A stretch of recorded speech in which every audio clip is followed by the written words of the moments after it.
Assalamualaikum warahmatullahi wabarakatuh. Bismillahirrahmanirrahim. Alhamdulillahi rabbil alamin. Wassalatu wassalamu ala ashrafil anbiya wal mursalin sayyidina wa maulana Muhammadin wa ala alihi wa sahbihi ajma'in. Anak-anakku kelas 5, di pagi hari ini kita akan mengadakan pembelajaran pendidikan agama Islam, yaitu tentang cita-cita menjadi anak yang soleh. Tentunya harapan kita agar supaya pembelajaran di pagi hari ini bisa berjalan dengan lancar, dengan mudah.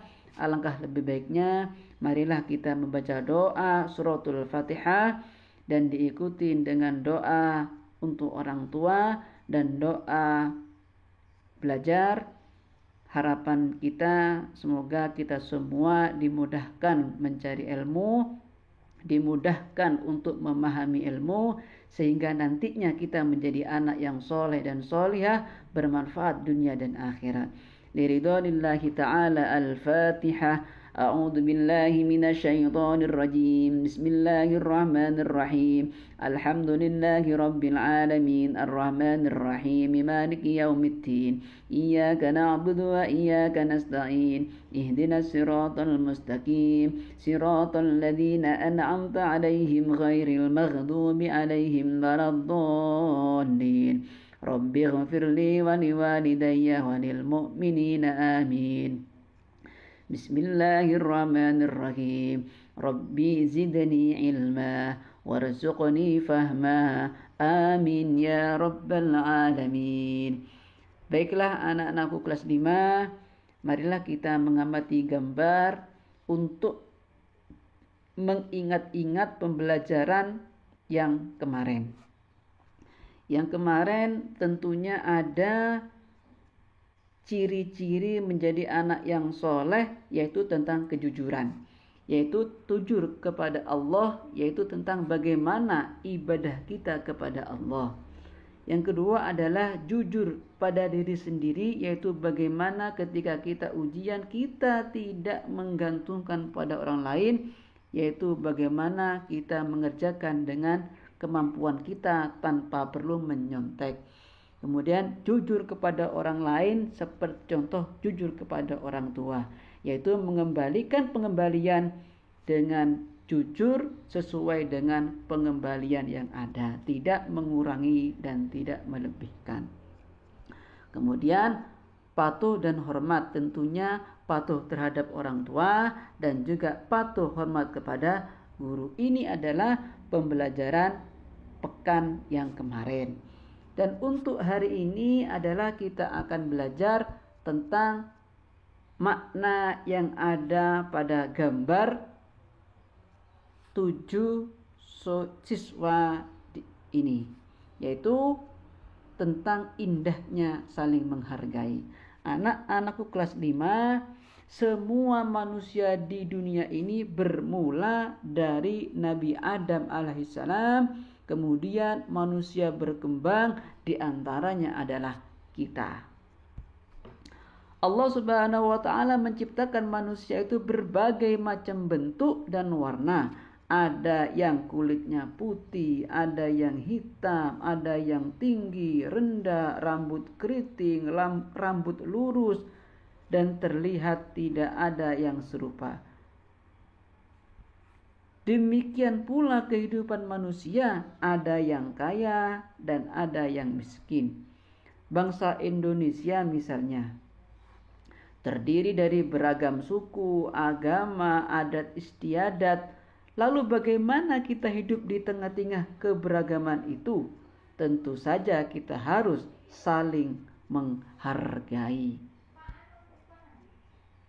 Apa saja sikap saling menghargai antara lain? Di antaranya adalah yang pertama, menghargai pendirian orang lain.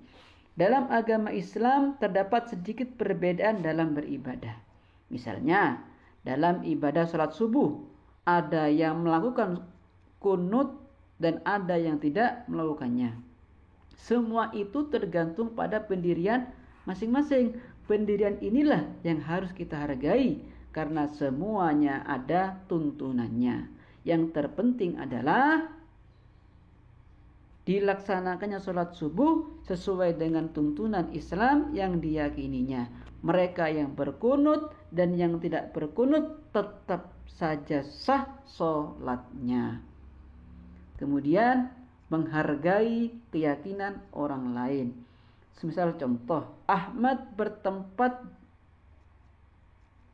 satu lingkungan dengan Stefanus. Ini contoh ya. Mereka juga belajar di sekolah yang sama. Ahmad beragama Islam, sedangkan Stefanus beragama Kristen. Dalam berteman, mereka selalu rukun dan saling menghargai sekalipun berbeda agama. Di pagi hari Minggu, mereka selalu bermain bola dengan teman-teman yang lain. Namun pada suatu pagi Stefanus menghampiri Ahmad dan minta maaf karena tidak dapat bermain bersamanya. Ayah Stefanus mengajak pergi ke gereja.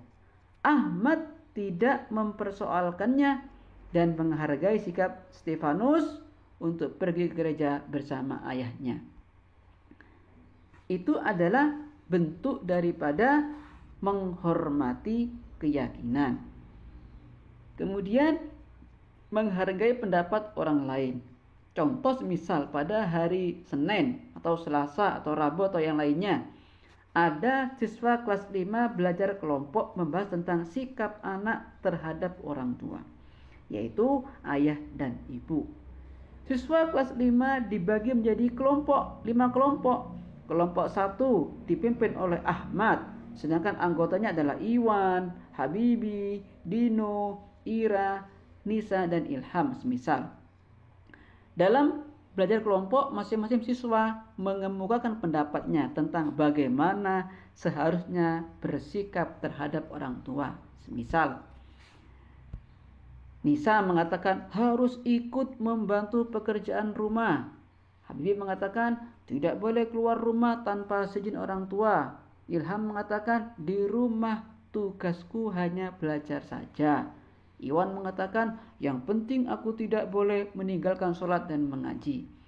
Dan Ahmad sebagai pemimpin yang memimpin diskusi cukup bijaksana. Semua pendapat dihargai di himpunnya secara tertulis. Kemudian ia mengajak teman-teman kelompoknya merangkum berbagai pendapat tersebut. Itulah contoh menghargai pendapat.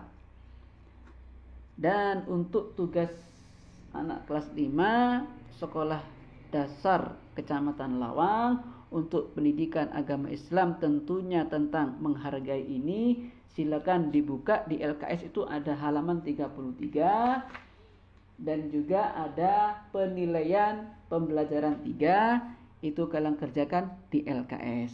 Tapi ada yang harus dikerjakan di buku tulis. Yang pertama adalah ketika kalian sudah mempelajari tentang bagaimana menjadi cita-cita menjadi anak yang soleh, maka yang pertama kalian harus menjawab apa arti cita-cita menurut Kamus Besar Bahasa Indonesia.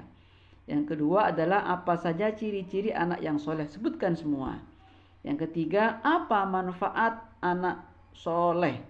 Yang keempat, mengapa harus hormat dan patuh kepada orang tua. Yang kelima, mengapa harus hormat dan patuh kepada guru. Yang keenam, bagaimana sikap kita terhadap pendirian dan keyakinan orang lain yang berbeda dengan kita. Yang ketujuh, bagaimana sikap kita dalam diskusi kelompok apabila muncul berbagai pendapat. Yang delapan, bagaimana caramu agar sikap terpuji tersebut dapat dilaksanakan dalam kehidupan sehari-hari. Ini nanti 8 soal ini ditulis ulang di buku tulis, dikerjakan di buku tulis, dan dikumpulkan dan dikirim ke sekolah yang diwakili oleh paguyuban saja. Mungkin itu saja yang perlu kami sampaikan untuk pembelajaran ketiga ini. Kurang lebihnya mohon maaf. Akhiran ihdinas siratal mustaqim. Wassalamualaikum warahmatullahi wabarakatuh.